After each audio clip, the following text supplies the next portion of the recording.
Well, another week and the Mariners are still above 500. Barely, but over.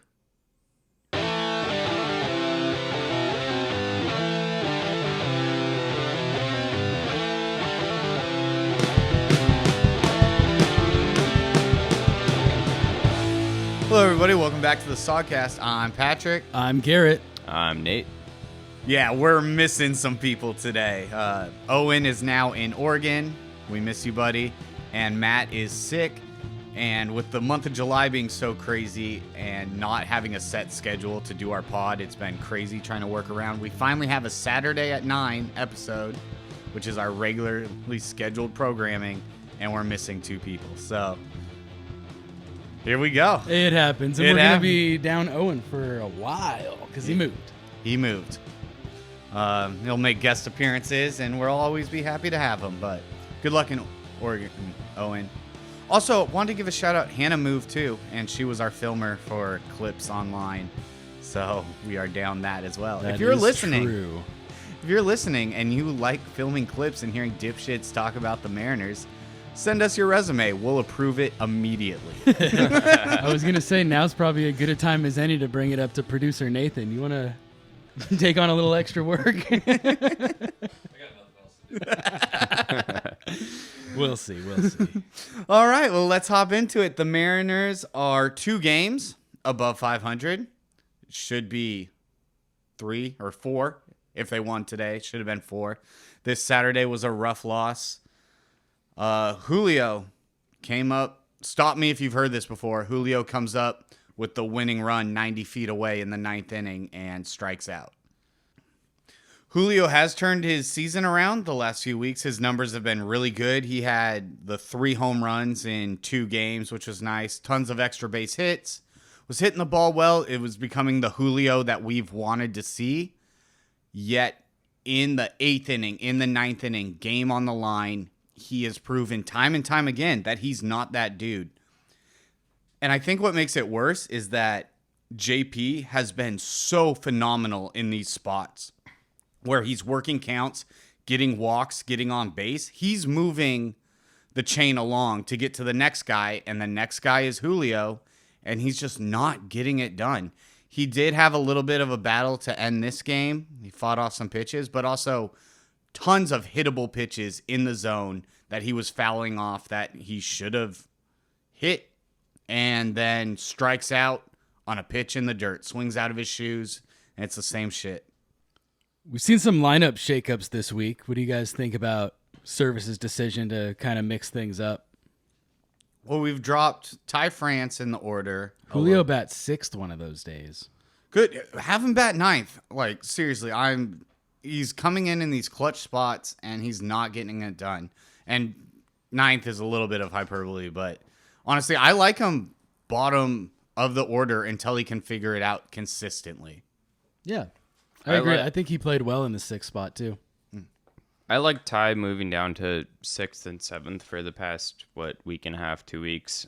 It's kind of sort of like a wake-up call message without, straight up just benching one of your best pure hitters on the team. It's like, hey, we're moving you down. You have some stuff to work on. Sounds like Scott had like a conversation with him about it, and Ty's like, yep, I get it. So he knows, and he went down there, and what's he done since then? Couple doubles in the last week. Seems like he's hitting better, seeing the ball better. So maybe that's the solution to fix Ty France, and maybe moving Julio down 6th, 7th in the order for a week or 2 might help him out. Yeah, I'm tired of seeing him in the 2 spot. JP is setting him up to succeed time and time and time again. And he can't. And the problem is, and again, we do know he's young. It's a lot of pressure on this young guy at 22 years old. But he is so panicked or like stressed in those at-bats in the 9th inning with the game on the line. And it never looks like he's trying to put the ball in play. It looks like he's trying to put the ball 40 rows deep in the outfield. Always. He wants to hit this bomb. And it's just like, dude, especially today, Kissin Cade Marlowe hit the triple in the ninth with one out. And then we had Cab come up, which also was Mike Ford used today. Why was Mike Ford not pinch hitting in that situation? I don't think he played today. The only reason I can think of is that they also already subbed out Colton Wong that game, so that would leave him essentially without a second baseman. But Caballero, I don't think, was the guy in that situation. And honestly, you need that run. And I would much rather risk having someone that doesn't traditionally play second base. Like, throw in Dylan Moore at second base in the bottom of the ninth. Like, we had more options than having Cabs hit in that 9 slot with the game on the line. And he struck out for the second out. JP works a walk on a phenomenal 9-pitch at bat. And then Julio strikes out on a pitch in the dirt. And those are the decisions that are going to keep the Mariners out of the playoffs. The fact that we're even within sniffing distance is insane to me. But luckily, the middling of the pack in the AL this year has kind of been a crapshoot, and teams are ebbing and flowing, and the Mariners, despite their struggles, are still within sniffing distance. And if they had done better in June, they would be holding on to a wild card spot right now, or did better in May because they played well in June and July so far. So we could be in a better position, but it's the decisions like this, time and time again, why I don't think the Mariners are going to make the playoffs this year. Yeah, I'm curious, how concerned are you guys right now about the Julio not being clutch factor? 10 out of 10 concerned. It's pretty concerning. Are you concerned for Julio's future or the way this team was constructed? I mean, right now, for me personally, I think it is a lot of pressure on a young guy, and the sophomore slump is real. I don't think that, he's obviously always going to be a bust, but he needs to take a step in the right direction. Yeah, I think basically building your entire roster around a 22-year-old in his second season based off his rookie season was a recipe for disaster from the beginning. Like, we didn't really try to add, we added Teo, but we didn't really try to add many other power outfield bats. We counted on Julio to hit what he hit last year, 34 homers, 35 homers in the season. We counted on that again. We counted on him to be clutch, and that's just not going to happen year over year, especially for a young player. Like, we should not be relying on only Julio right now. And it's a roster construction issue. It's ownership not wanting to pay big money to big name players.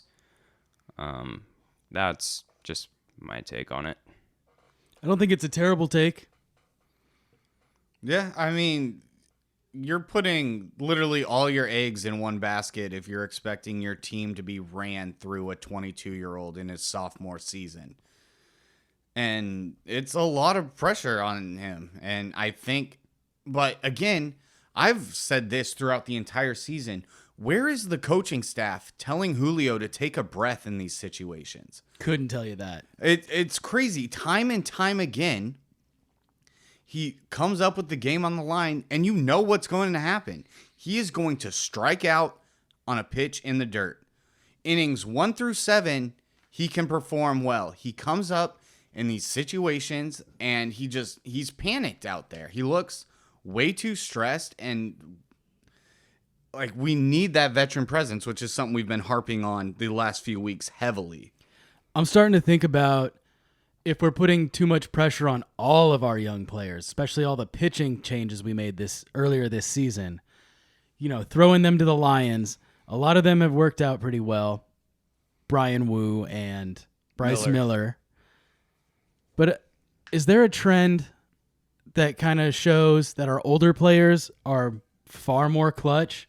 Gino, Tom Murphy, Teoscar Hernandez. I mean, Cal's struggling a little bit. Kellenick's out, but he was, up and down. Mm-hmm. Julio's struggling. Yeah, no, that's a very good point. And I think some of the issue is, again, our team is so young, and the older guys we do have on the team are guys that are new to the team. They haven't been around for a while. So you have AJ Pollock's old ass. He's brand new this year. He's not going to step in and like be the leader of this ball club. JP is still on the younger side.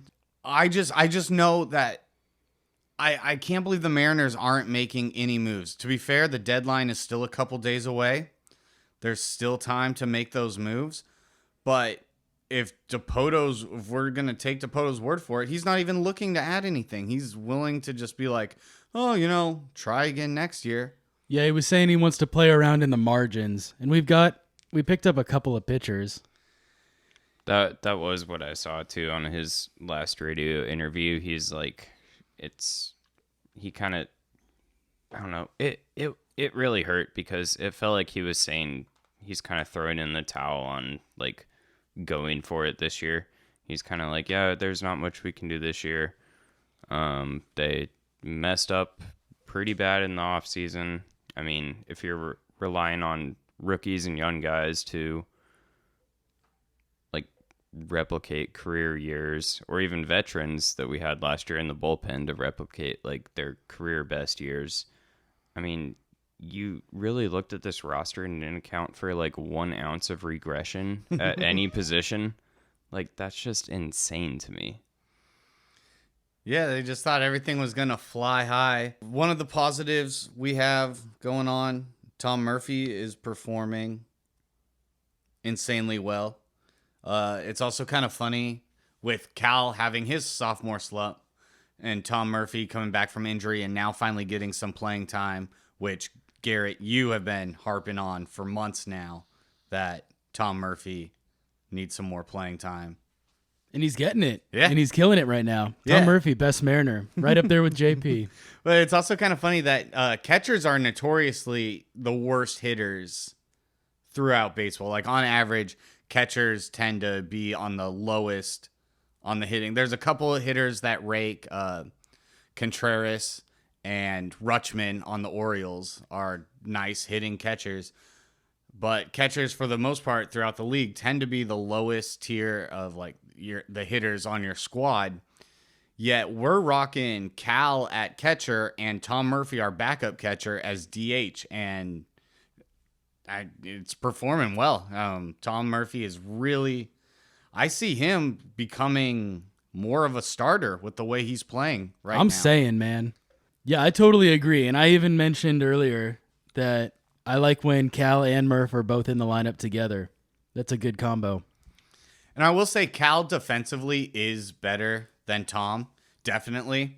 But that's just strictly defensively. As for like how they call the games, their rapport with the pitchers, I think they both do amazing in that aspect. But Tom Murphy just slightly worse defensively. But right now he's hitting the ball and Cal is not. He did have that nice RBI double on Friday. That was beautiful. But then Tom Murphy followed it up with his own RBI double on the very next at bat. So, yeah, maybe give Tom Murphy a little bit more playing time. Let Cal figure some shit out. Drop Julio in the lineup. Another person that's also coming around slowly, Dylan Moore. Dylan Moore had a career game against the Twins on the series finale against the Twins. His first career multi-home run game, which is awesome. Good for Demo. Yeah, that's big. One thing I have actually started to kick myself over, and like hindsight's obviously 2020, but we were harping on Demo pretty hard, and rightfully so. I mean, shit, he was like 1 for 37 or whatever. His batting average was like .38. But now looking back, I don't feel like we cut him enough slack for the amount of time he missed, and then the extended spring training, and then just coming up and like getting these at bats into the season. And he still needed to like work through some stuff. And you'll notice over this past week, his at bats are looking better. And it seems like he just needed to get past his injury and just get more and more live at bats. And I'm not saying 100% that Demo is the answer and he's fully going to turn it around. But I will say this last week has been a step in the positive direction, which is more what we were expecting from Demo. I wasn't expecting anything out of Demo. I think we got what I expected, him coming off injury. Did he really need to get all that live at-bat work done in the major leagues? Couldn't he have been in Tacoma a little longer? He was. He was down in Tacoma and up in Everett for a little while. Or quite a while, actually. Like 3 months he rehabbed there? But that's obviously a much different ball game than MLB pitching, MLB at-bats. And especially when he came back, he only had pretty much pinch hit at-bats here and there once in a while. I think he had one start thrown in there until recently. But yeah, at one point he had a 1 OPS plus. He was worse than 99.9% of major league hitters in OPS plus. I have not looked it up yet what he is now, but it has to be higher than that. And it's Well, all just better than reps. one. Well, he tripled his season home runs in one game. So, so Demo's coming around a little bit. Colton Wong had the big game. He had his big shining moment, and the Mariners pissed it away. I think that was the most frustrating. I don't think Colton Wong is turning it around per se. His hands have looked a little bit better in the field, and he's had a couple hits here or there. Had an RBI single the other day. And then, the game down by 2 in the top of the 9th with 2 outs, and they pinch hit Colton Wong. He comes in and hits a game-tying home run. The Wong Dong. The Wong Dong. It was beautiful. I was hyped. I was excited. And then the Mariners bullpen pissed it away in the bottom of the 9th, and we lose. Couldn't take advantage of the Wong Dong. Actually, didn't we lose in extras that game? Because then we got into the 10th inning, and the Mariners couldn't even move the runner over to third. He just stood on second. We have the Manfred runner, free runner right there, and we can't even get him over. And then Twins come up, bottom of the 10th. What do?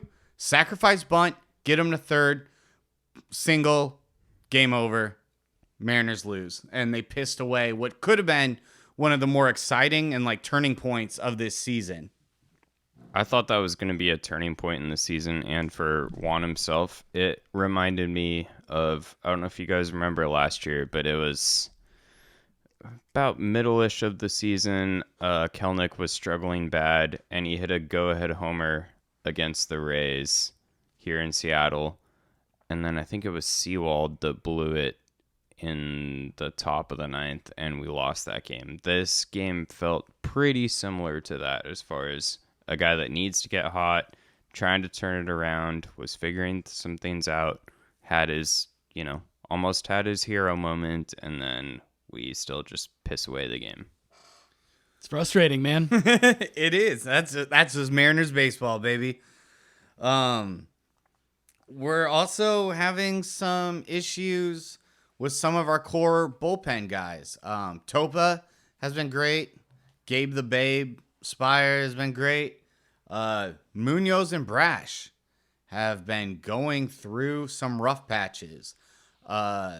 Munoz has his highs and his lows, more highs than lows. More highs than lows. Yeah, but I mean, today the runs costed him, and against the Twins series costed us some games. And Brash, I mean, thank God we had like a 5-run cushion in that Twins series, or that Wednesday Twins game, so Brash could then give up 4 of those 5 runs, and we barely squeaked out the win on that one. Still counts as a dub in the win column, but man, that he made that scary. There's a less ugly way to get that done for sure.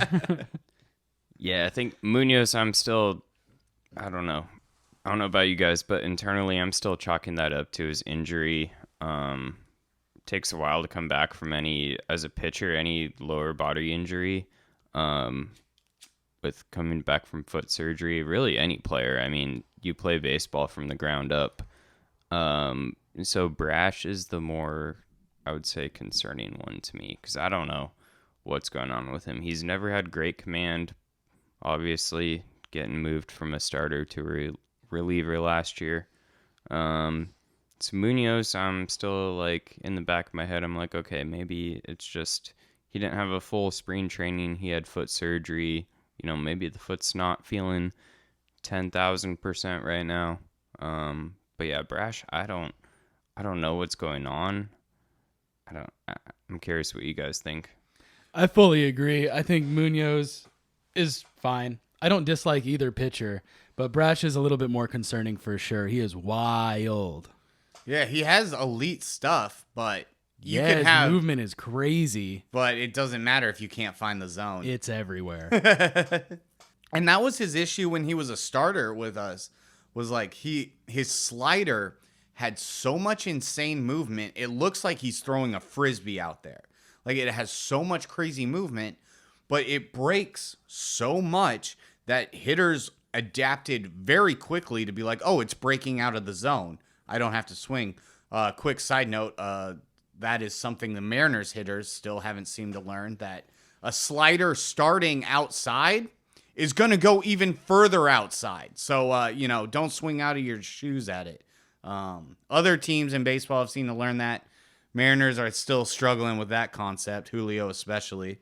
That's funny. I actually meant to bring that up on the Julio conversation. That, sophomore slump, the book is out on him now. If you throw a slider outside, he's going to swing at it. That's his weak spot.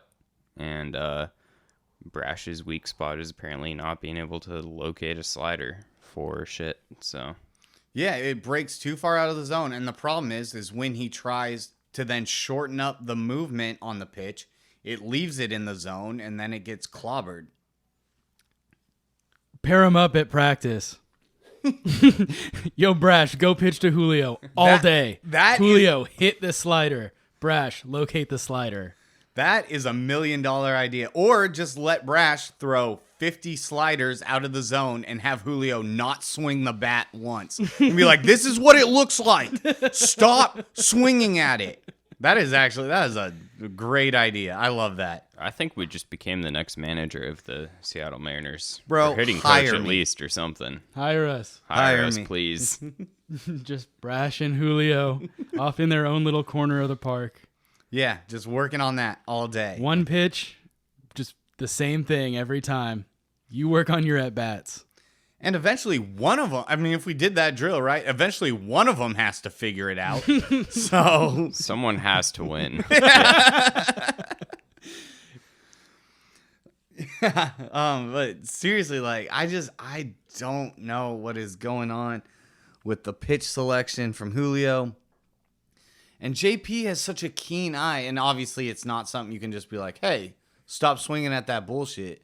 But, stop swinging at that bullshit. For real. Teo does it, always reaching as far as he can reach. Still not far enough. Yep. And now we've also got big moves happening within our division. The Angels have added starting pitching with trades. They picked up, what was his name? From the Chicago White Sox. Giolito. Giolito. I was thinking, yeah. I had the G. I was thinking Garcia. I knew that wasn't it. Giolito, which was the highest touted pitcher on the trade block. Angels got him. They're better now because of that. And breaking news today, the Texas Rangers now have Max Scherzer. So our division is trying to get better. And the Mariners now have 2 days. You had to check your watch for that? I have, it tells the date right here. I was making sure it's 29th. Yeah. 2 days to now make a move. And I don't see it happening. So our division is now getting better. They're fighting for the playoffs or wild card division. Astros, Angels, Rangers. It's all right there for the taking.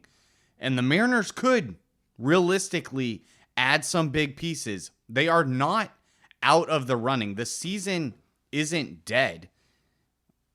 But if they're just not making moves and everyone around us is getting better, then it is, unfortunately, deceased. And we just wait until next year, which I don't want to do. and the year after that, and the year after that. Like, what's been our last 20-something years as Mariners fans? But, yeah, no, it's dissatisfying, to say the least. And I really don't see that many pieces out there that are going to realistically come together to make our team a World Series team. I mean, we could make ourselves a playoff team again, but I don't see anyone left out there that's going to like really push us like over the top, over winning a wild card series again. There's a few interesting trade possibilities still out there. You know, rumors are Cardinals might be one of our best trade pieces because we have young pitching, they have young hitting, we need hitting, they need pitching. We could still go after, like we've been saying for weeks, like a Brendan Donovan, Lars Nootbaar kind of guy. But does that send us to the World Series, or does that just make us win a wild card playoff game again? You know, I'm actually really glad you said that because, like, in my mind, I'm not even expecting like a World Series. I'm not thinking that high. I literally just want to see the postseason again. 20-year drought, and baseball pretty much gifted the Mariners with a playoff spot by making a second wild card team.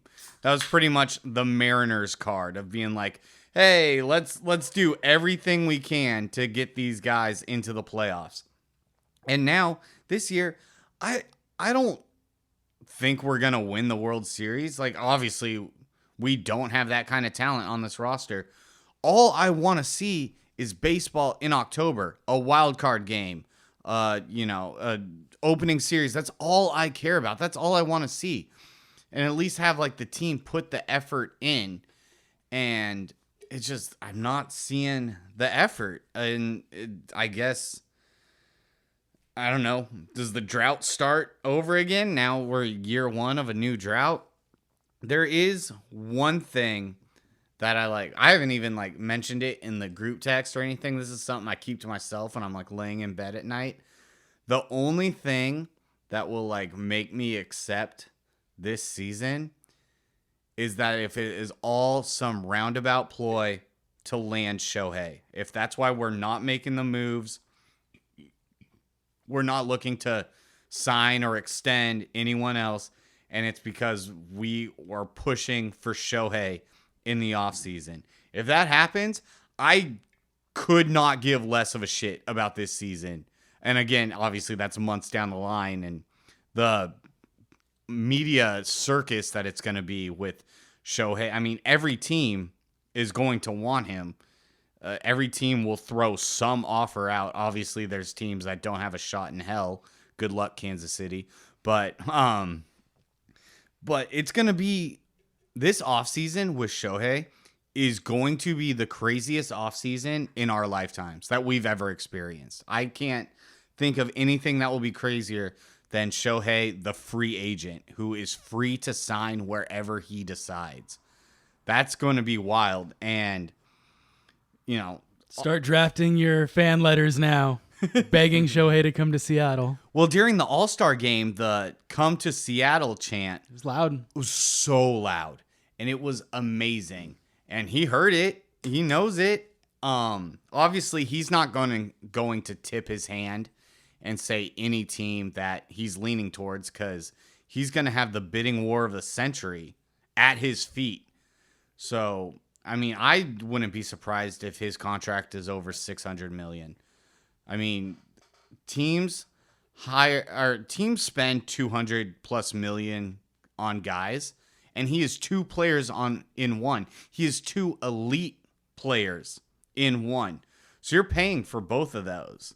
And this is just a pipe dream, but it is like the only thing that helps me sleep at night when the Mariners are just middling away here, is being like, what if we get Shohei? I think realistically, yeah, his contract could approach probably almost $1 billion. I mean, what the most paid hitter in baseball history was a $400 million contract. The most paid pitcher in baseball history was also a $400 million contract. So you're paying one guy for essentially the best hitter and best pitcher in baseball.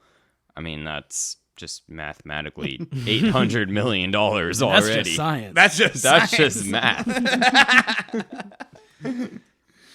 Could you imagine what that would do to the city of Seattle if we got Shohei? And it would make this whole... We could lose every single game for the rest of the season. We lose out, and we lose by 15 runs every night.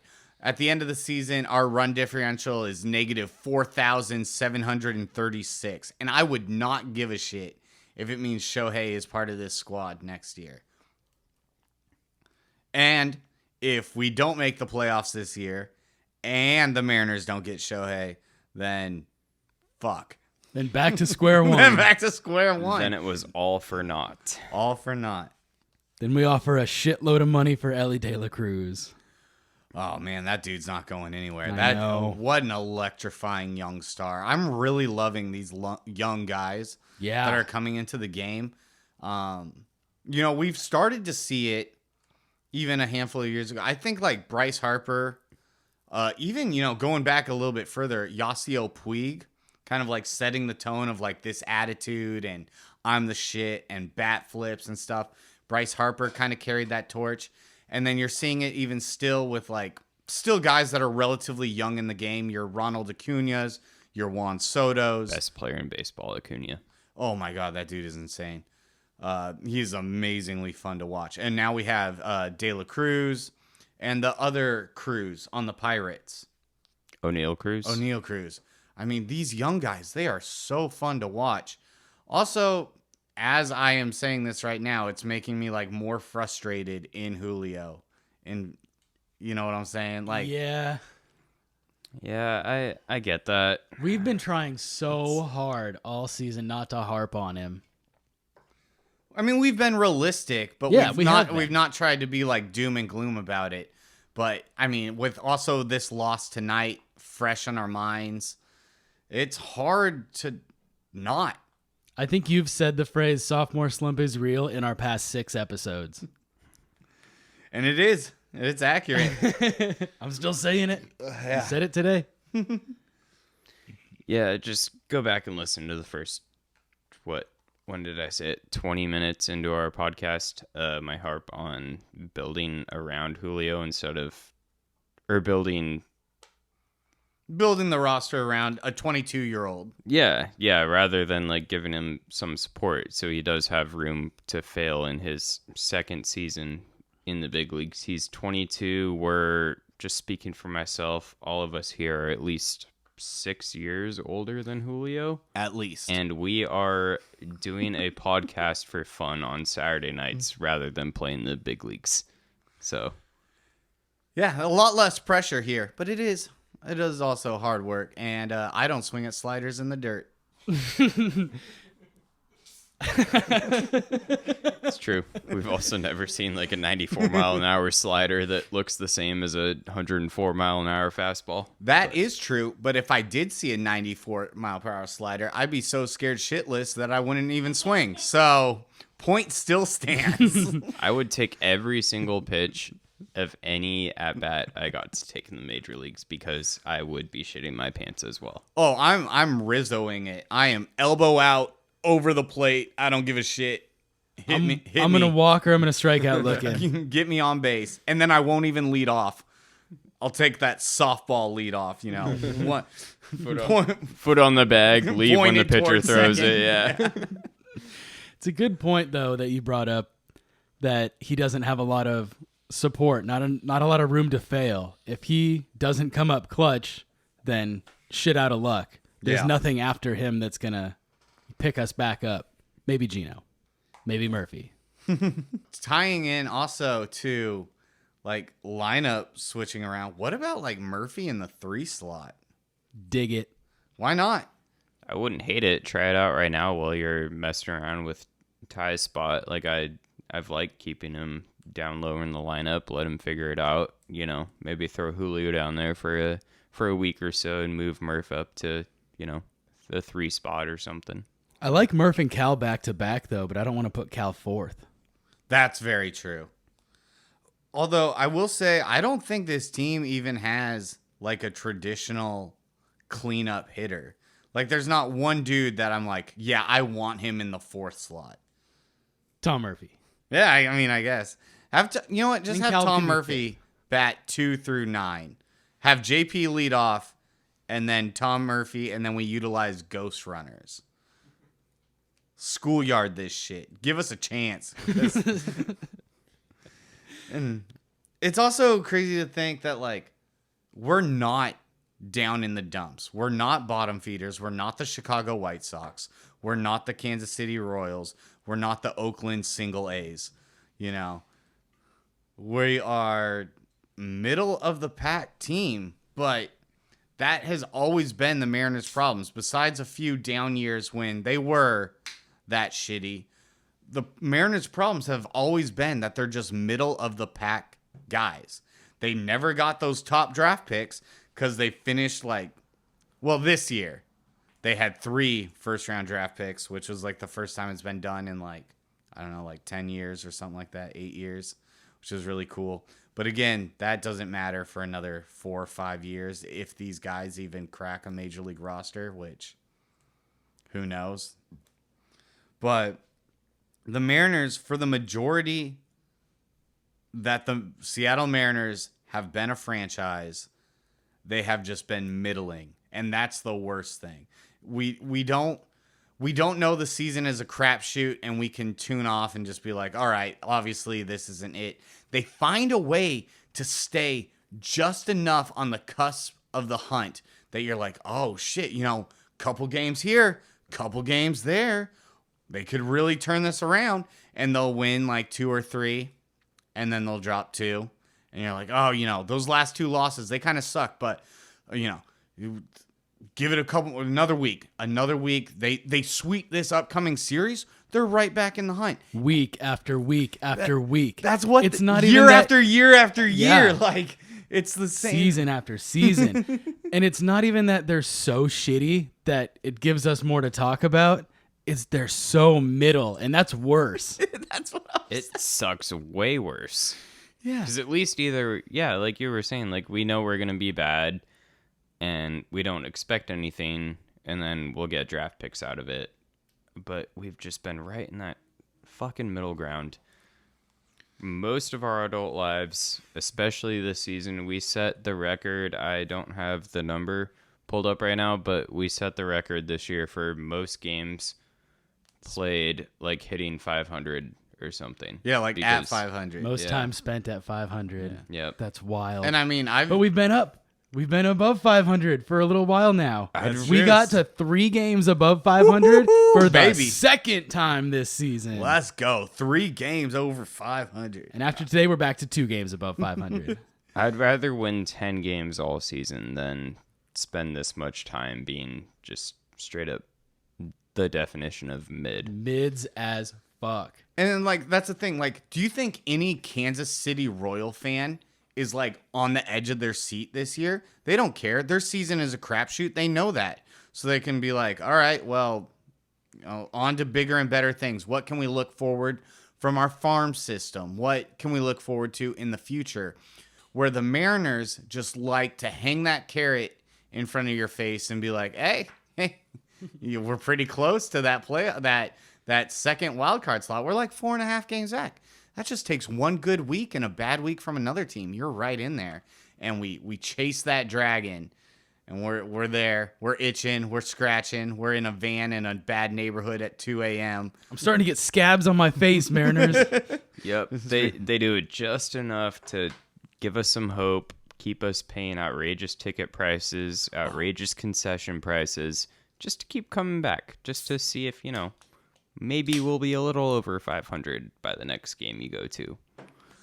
It's just ridiculous. This is actually kind of funny. I recently had to do a survey for the Seattle Mariners. They sent out a thing for season ticket holders, and they asked to do a survey, and it was questions like, what is most important to you of, like, going to a game? So is it Is it like you're going because of business contacts? Are you Winning. going with friends? Winning. Are you? Yeah, dubs Winning in the is win the column. most important thing. Well, it was multiple choice, and winning was not one of the. It was like, do you go to games with friends? Do you go with family? Do you go with business contacts? And then it had other questions like, how is your season ticket seat representative? Which all 10s. Honestly, the staff behind the scenes that aren't on the field, 10 out of 10. They're all amazing. If any of you guys decide to get season tickets or a flex package, just know that your representatives are amazing. They're so amazing people. Shout out my guy Josh. He's my season ticket rep. If you're listening, hopefully you are. Amazing, 10 out of 10. Yeah, they are phenomenal behind the scenes. No complaints, nothing but praise. And so I made sure to give them all 10s and stuff when it came to that kind of thing. But at the end, they asked, is there anything else that you would like to add? So this was not multiple choice. This is where you could write whatever you want. And this is where this is what I trained for. You let them have it? I came to play. I'll get as close to verbatim as I can.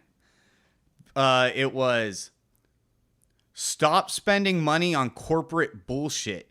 The Mariners were the most profitable team in the MLB last year, and instead of putting that money onto the field, you have now built a new diamond club. You're trying to make it a corporate hotspot. It is a simple concept. Mariners win more games, more fans come to games, more money you make. You're trying to make this some corporate shit where it's a bunch of bigwigs with their suit and ties and they have their back to the game and they don't give a shit. And you're not caring about the rest of the fans. Put the money towards the team. And I know Stanton, that's all he cares about is how much profit he can make. And it's like he can't see the forest through the trees. He just thinks, oh, if we get more corporations coming in here, that's where the big profits will come in. And it's like, no, the profits come from fans and families coming and attending your games and seeing a winning ball club. Also, the value menu you've added is really nice, and I really like that. Thank you. Go Mariners. Yeah. That was like... I like that. Yeah. That's an amazing review. I riffed a little bit, but that was essentially the bullet points. And, I mean, who knows?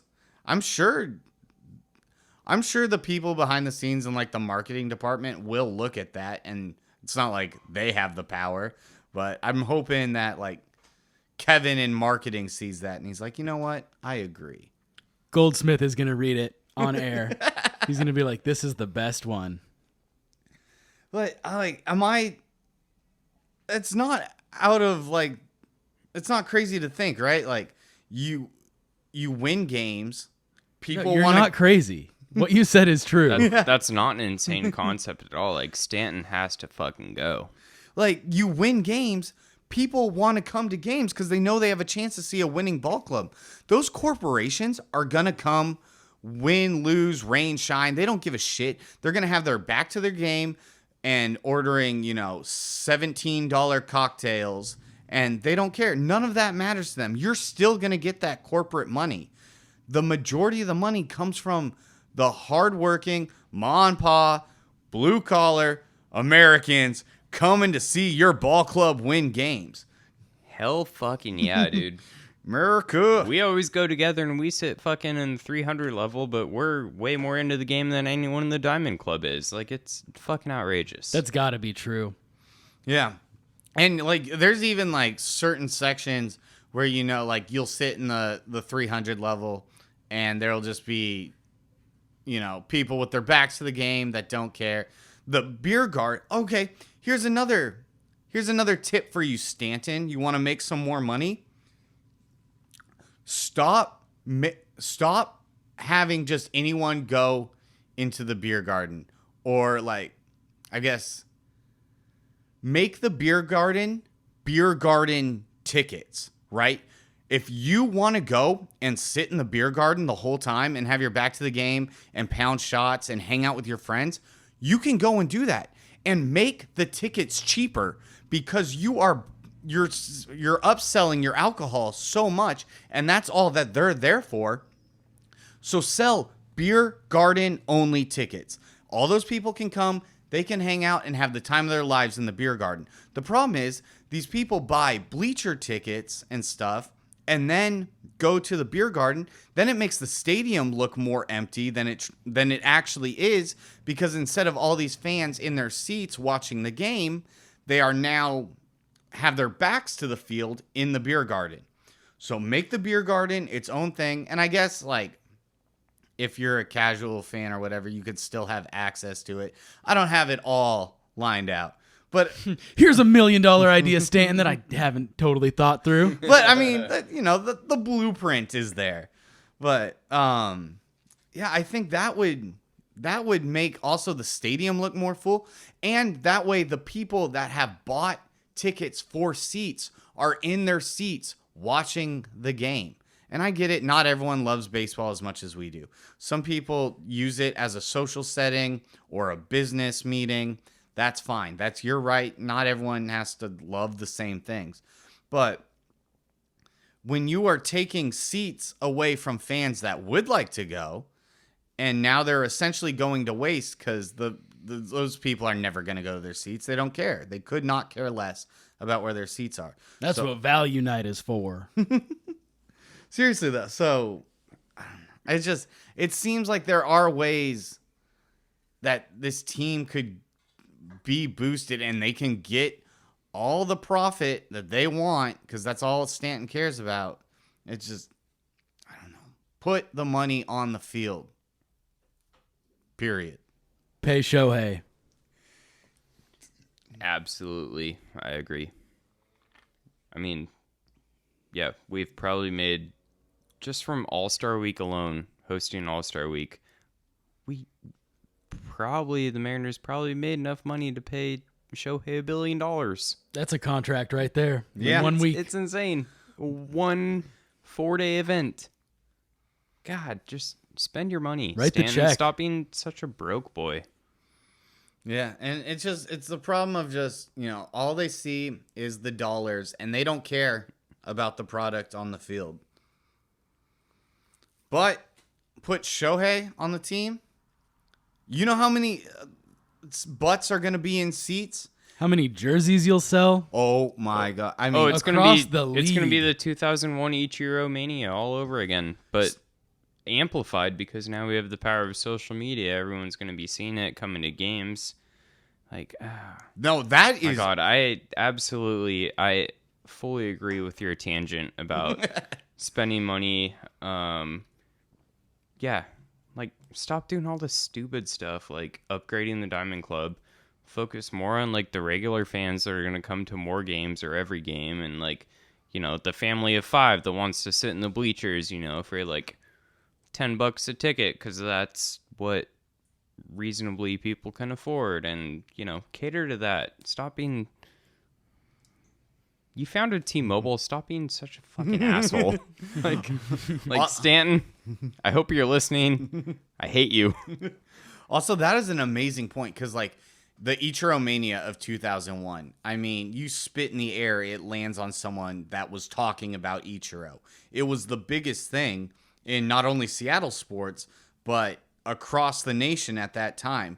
Japanese players coming over. Not even the nation, international. Like, Yeah, across countries. Like, people were coming from Japan to Seattle, spending, if you want money, spending tourist money, coming here all the way across the ocean just to see one freaking player play baseball. And I remember when they were like, we're putting sushi in the ballparks. I don't understand it, but we got it. yeah, and that's the type of stuff that, like, the marketing and stuff, it's right there. And like you said, it would be even more insane now due to social media. People couldn't tweet and Instagram and shit in 2001. So now that you have that, like, it is a money printing machine. And all right, Stanton, all you care about is money. Well, here is a money printing machine that's going to cost you $800 million. You spend that $800 million, though, and then you pull that lever any time of day, and the Cha-ching. amount of zeros added to your bank account every time. Like, that's what you care about. We care about winning.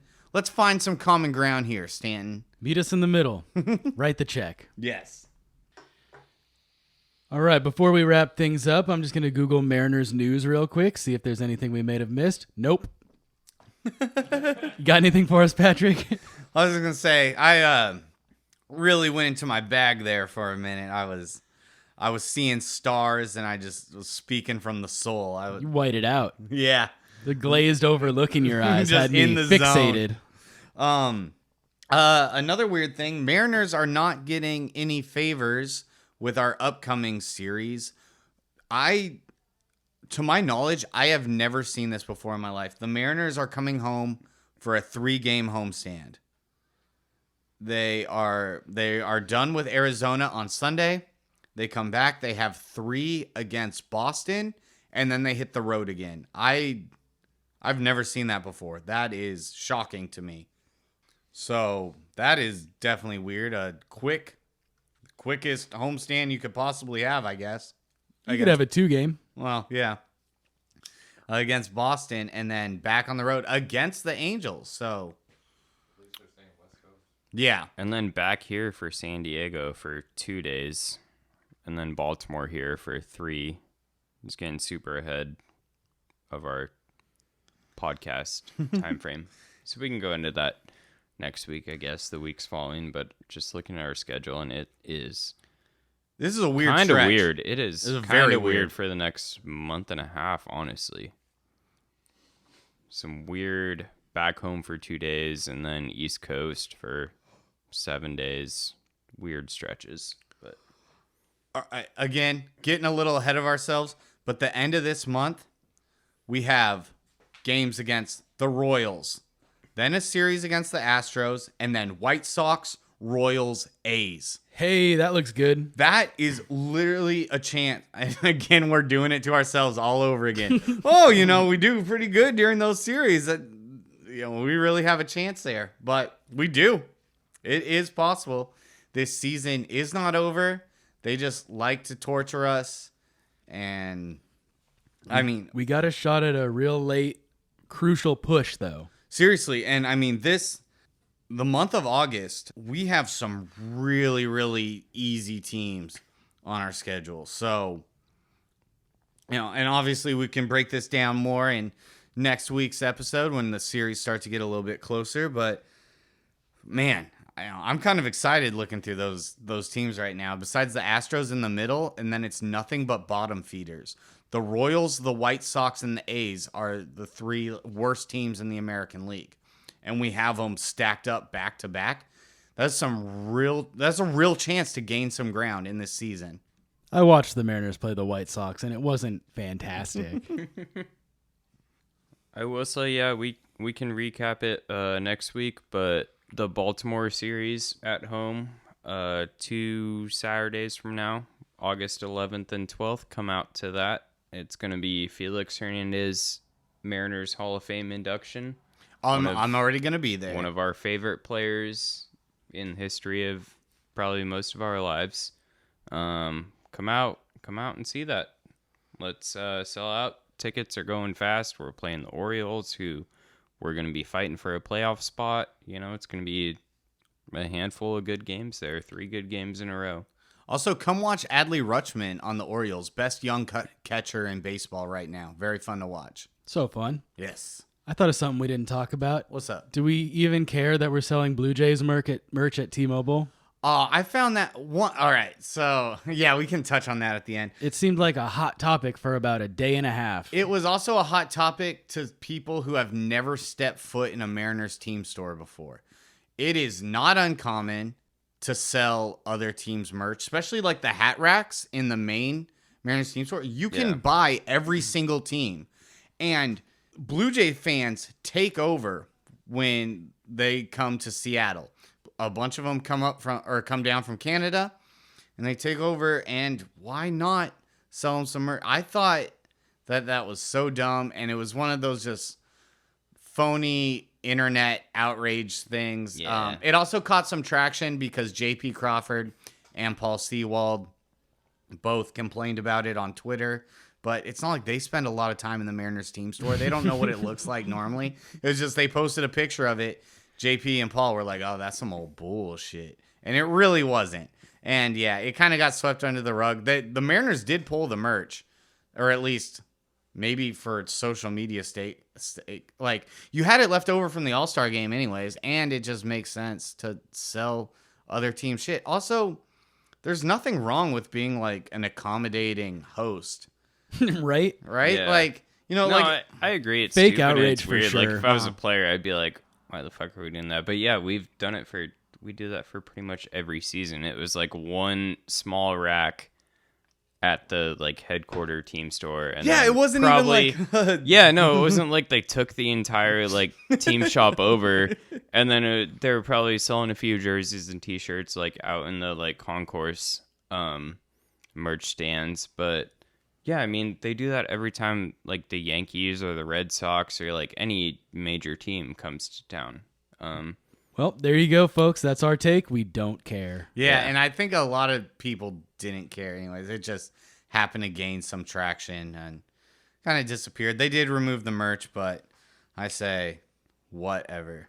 Yep. Who cares? I do wish they didn't do it, but if it gives us more money to pay Ohtani next year, then I'm for it. Yeah, all T-Mobile Blue Jays merch goes towards Ohtani's contract. I will buy some Blue Jays merch. I'd buy it. If it goes to Ohtani, I don't give a shit. 100%, yeah.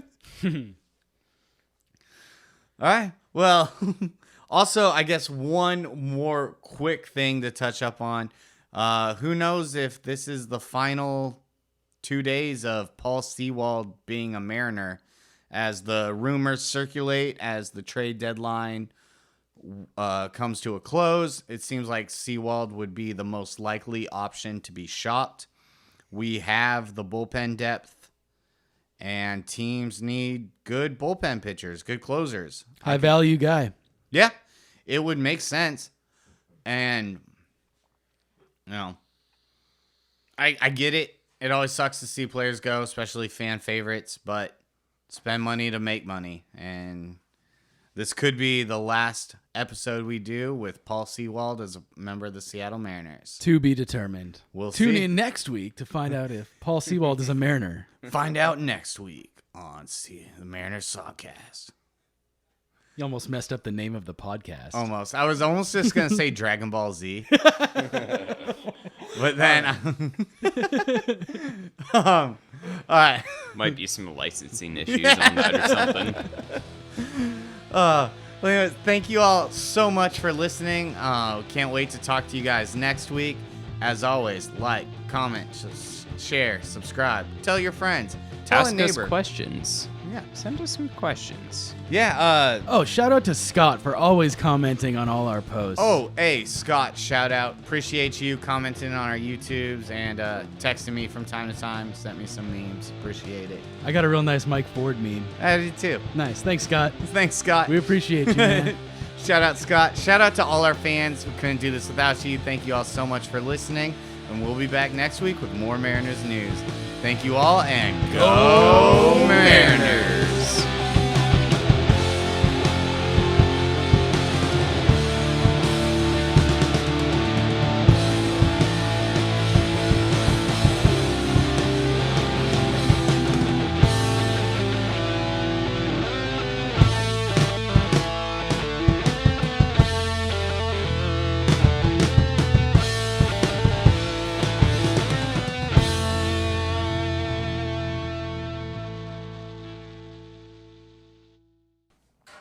Speaking of squash and shit, you guys ever step in dog poop with bare feet? It's been so long. I can't remember the last time it happened. But it has happened. Probably. I have quite a few times. I've had a dog, so it must have happened. One time, I was a real little kid, and it was like some function. I can't remember. I was real little, but it was like one of my mom's friends, and they had a dog, and I was running around in the backyard, and I stepped in dog shit, and I like didn't know it, so I was like, oh, what's on my foot? And I grabbed it, but then I like wiped it on my face. So then I had to like walk back into this party pretty much covered with shit from head to toe. That happened. That did happen. You didn't like smell it? I think that's why it was near my face, because I was like, "What the fuck is going on?" And Smelled it and I just like smell- I accidentally got- smeared yeah. it all over yourself. yeah, or I was like, "Oh, I don't need this on me," and just chose to use my cheek as like a good place to wipe it off. The weird thing is, before you realize how nasty it is, it almost kind of feels pleasant. Stepping in bare feet, like it's like soft and gets in between your toes, and then you're like, "Oh, this is actually the nastiest." I'm gonna thing I've pretend ever-" like I don't like this. yeah. Oh, this is disgusting. I can't believe this happened again. Why is this always always happening to happening. me? Oh god, that's the third time this week.